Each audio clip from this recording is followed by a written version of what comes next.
Okey, sekarang ni kita dekat Pantai Cahaya Negeri. Aku nak cerita sikit lah kenapa aku beli motor ni kan.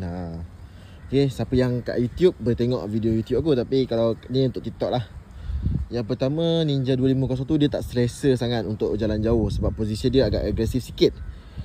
Untuk 650 ni sebenarnya, even 250 ni dia lagi agresif daripada 650 sebab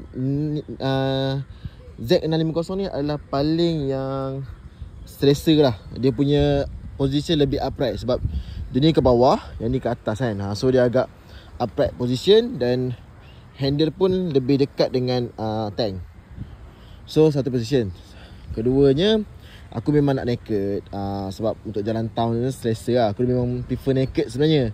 Aku beli Ninja 250 tu adalah kesilapan sebenarnya. Tapi masa tu aku minat sport bike. Sekarang ni aku minat naked pula lah. Kita cuba tukar cita rasa. Okay, dan motor ni memang sedap, memang mantap. Okay, terima kasih kepada semua yang bagi cadangan, macam-macam motor yang korang bagi cadangan.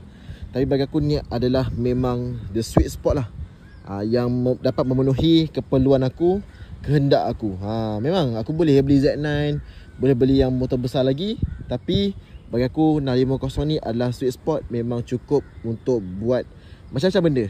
Okay, aku akan buat konten banyak lagi dekat motor ni. So stay tune, boleh follow dan sebagainya. Okay, yang boleh subscribe channel YouTube, boleh subscribe channel YouTube. Okay, so see you in the next video.